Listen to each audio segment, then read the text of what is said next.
देखो बच्चों, आज हम 8वीं का संस्कृत पढ़ते हैं। संस्कृत में जो पहला पाठ है वह है सदाचार। ये है आपका बुक संस्कृत का मणि का कक्षा 8। अब देखिए, पहला जो पाठ है, प्रथम पाठ, यह संस्कृत का प्रथम पाठ है सदाचार। सदाचार यानी मॉरलिटी, जो हमें यहाँ पर पहले पाठ में हमें कुछ ज्ञान की बातें बताई गई है। आचार्य बोल रहे हैं, भो शिष्य अत्र आगच्छतु महेश सुरेशो अपि आगच्छताम सर्वे आगच्छन्तु तिष्ठन्तु च। आचार्य ने कहा, अरे शिष्य यहाँ आओ, महेश और सुरेश भी आओ, सब आओ और खड़े हो जाओ। शिष्य, गुरु अहम प्रणमामि वयम सर्वे शिष्या प्रणमाम।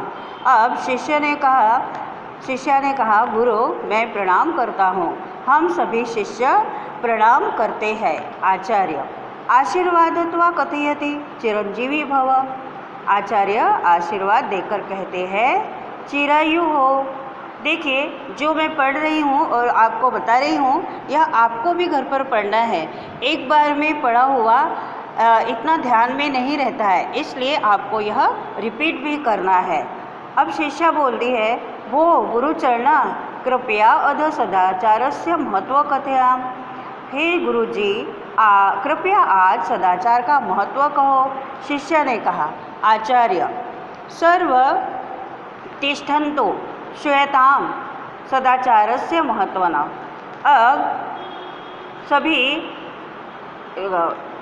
सभी को बोला, बैठो और सदाचार का महत्व सुनो। यहाँ पर भी तिष्ठन्तु है, तो इसका मतलब है खड़े हो जाओ, और यहाँ पर का मतलब तिष्ठन्तु ही लिखा है यहाँ, तो तिष्ठन्तु यानी खड़े होना ही होता है। उपविशति यानी बैठना होता है, पर यही शब्द यहाँ बैठने के लिए भी उपयोग में हुआ है। सर्व तिष्ठन्तु श्रूयताम सदाचारस्य महत्वं सदाचारेण कल्याणं भवति सर्वत्र तस्य जनस्य प्रतिष्ठा प्रसरति तदा तु सत्य सदाचरणं करणीयम्। शिष्या सर्वदा सत्यं वदत धर्माचरत दुष्टानां संगमं त्यजत स्वपरिश्रमेण विद्या लब्ध्वम्। अब देखिए, आचार्य बोलते हैं कि सब बैठो और सदाचार का महत्व सुनो। सदाचार से कल्याण होता है, उससे मनुष्य की प्रतिष्ठा बढ़ती है। सदैव सत्य का आचरण करना चाहिए। शिष्यों, सदा सत्य बोलो, धर्म का आचरण करो और दुष्टों का साथ छोड़ दो। अपने परिश्रम से विद्या प्राप्त करो। जब तक आप भी अपने परिश्रम से विद्या प्राप्त करना नहीं सीखोगे तो विद्या का ज्ञान नहीं होता है। इसलिए यह सब आपको बार बार पढ़ना चाहिए। यह है सदाचार। शिष्या, गुरु अन्यान्न नयमानपि भवान कथमतु। गुरुजी, अन्य नियम भी आप कहे। शिष्या ने कहा। आचार्य कहते, माता पितु गुरुणाम ज्येष्ठा जानाम च आज्ञां पालयतः ग्रामस्य परिवारस्य देशस्य रक्षायै तत्परा भवतः अनुशासनं पालयत स्वपरिश्रमेण कार्याणि कुरुत। देखो, माता, आचार्य कहते हैं, माता पिता गुरु तथा अन्य बड़े लोगों की आज्ञा का पालन करो, गांव की, परिवार की और देश की रक्षा के लिए सदैव तैयार रहो, अनुशासन का पालन करो, अपने परिश्रम से काम करो। शिष्या, सत्यमेतत् वयं सर्वे सदाचारस्य नियमान् धारयाम। यह सत्य है, हम सदाचार के नियमों का पालन करते हैं। आचार्य, अपि च मातृ देवो भव पितृ देवो भव। आचार्य देवो भव अतिथि देवो भव, अर्थात प्रथित्या सर्वे जना आदरणीया। माता को देवता समझो, पिता को देवता समझो, अतिथि को देवता समझो, पृथ्वी पर सब लोगों का आदर करो। आगे देखिए, शिष्या सर्वे शिष्या, सभी शिष्य बोलते हैं, उत्थाय करो बद्ध्वा नमन्ति स्वसह गृह गच्छन्ति च। सब शिष्य अब सर्वे शिष्य, सब शिष्य उठकर दोनों हाथ जोड़कर नमस्ते करते हैं और अपने अपने घर जाते हैं। आचार्य सर्वभवन्तु सुखिनः सर्वे सन्तु निरामयो सर्वे भद्राणि पश्यन्तु मा कश्चित् दुःखभाग् भवेत्। अब सब सुखी हो, सब निरोगी हो, सब कल्याण को देखे, संसार में कहीं दुख न हो। देखिए इस पाठ में हमको सदाचार के अच्छे नियम बताए गए हैं। आचार्य ने हमें अच्छी बातें सिखाई है, हमें मतलब शिष्यों को जो भी बातें सिखाई है इसके नियमों का हमें पालन करना चाहिए। क्या बातें सिखाई है यह एक बार मैं रिपीट करती हूँ। सदाचारणे कल्याण भवति सर्वत्र तस्य जनस्य प्रतिष्ठा प्रसरति तदा तु सत्यं सदाचार्यं करणीयं शिष्या सर्वदा सत्यं वदत धर्माचरत दुष्टानां संगम त्यजत स्वपरिश्रम विद्या लभत। धर्म का आचरण करो और दुष्टों का साथ छोड़ दो और अपने परिश्रम से विद्या प्राप्त करनी चाहिए। मनुष्य की प्रतिष्ठा बढ़ती है, किससे बढ़ती है? सदाचार से ही कल्याण होता है। सदैव सत्य का आचरण करना चाहिए और हमेशा सदाचार का पालन करना चाहिए। जो मैं पढ़ रही हूँ आपको भी यह पाठ एक बार रिपीट करना है। अब देखिए इसके मीनिंग भी समझाती हूँ।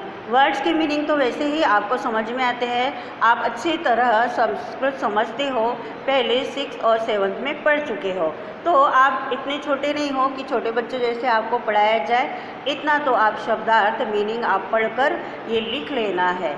आगच्छतु आओ, कम कथ्यन्ते कहते हैं, सेज आशीर्वादम आशीर्वाद, ब्लेसिंग दत्वा देकर, कृपया कृपा करके काइंडनेस अध आज, टुडे महत्वम महत्व, इम्पोर्टेंस कथ्यताम कहिए, से तिष्ठन्तु यहाँ पर खड़े भी होना होगा और बैठना, ये दोनों मीनिंग यहाँ पर बताए गए हैं। प्रतिष्ठा मान रिस्पेक्ट, प्रसरति फैलता है, टू स्प्रेड, करणीयम करना चाहिए, वैसे उपविशति यानी बैठना होता है, करणीयम यानी करना चाहिए या डू शुड, आज्ञाम आदेश इंस्ट्रक्शन, अवदत बोला टेल, आचरत आचरण करना बिहेवियर, त्यजत छोड़ना टू लीव, पालयत पालन करो टू प्रोटेक्शन, सर्वे सभी ऑल, सुखिन सुखी हैप्पी, भद्रम कल्याण वेलफेयर। अब अभ्यास देखो, सदाचार पर 5 वाक्य संस्कृत में बनाइए। ये तो मौखिक है आपका और वहाँ पर 5 वाक्य सदाचार की जो बताए गए हैं वहाँ से आप ये बना सकते हो। आगे है संस्कृत में उत्तर दीजिए। आचार्य शिष्यान की उपदेशार्थी क्या उपदेश देते हैं? सर्वदा सत्यम वदत, धर्माचरत, दुष्टानाम संगम त्यजत। अब दूसरा क्वेश्चन है सदाचार पालेन की भवति। सदाचार से हमारा सदाचार का पालन करने से क्या होता है? सदाचारेण कल्याण भवति।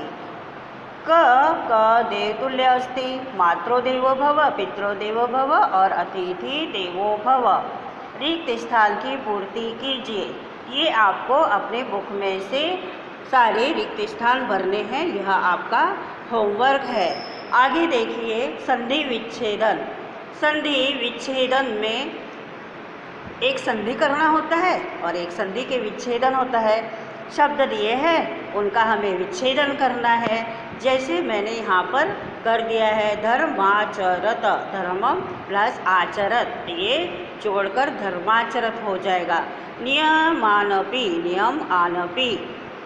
आगे देखिए अत्रागच्छतु, अत्र प्लस आगच्छतु, अत्रागच्छतु, सत्यमेतत, सत्यम प्लस एतत, एक ही मात्रा यहाँ पर आ जाएगी। नियमावधारयाम, नियमानव, फिर आधरयाम। ये देखिए यहाँ पर अब आगे है निम्नलिखित पदों के उपसर्ग, धातु और प्रत्यय लिखिए। अब उपसर्ग होता है जो पहले लगता है, धातु जो होता है यह क्रिया है, जो बीच में है, जो प्रत्यय है, वह पीछे लगता है। यह मैंने यहाँ पर लिख दिया है। और आगे देखिए, यहाँ पर है नीचे लिखे संस्कृत शब्दों के अर्थ हिंदी में लिखिए। तो ये तो सब शब्द यहाँ पर लिखे हुए हैं, तो यह भी आपका होमवर्क है। आपको यहाँ से देखा देखी किताब से ही भरना है। इतना आज का यह 2 होमवर्क है, एक खाली जगह और हिंदी में अर्थ लिखना। यह आज आपका पाठ पूर्ण हो गया है। और यह आपका होमवर्क, एक तो आपको चैप्टर पूरा पढ़ना है और उसके बाद आपको यह प्रश्न उत्तर करने हैं और इसको पढ़ना भी है, खाली जगह और यह हिंदी में अर्थ भी आपको लिखने हैं।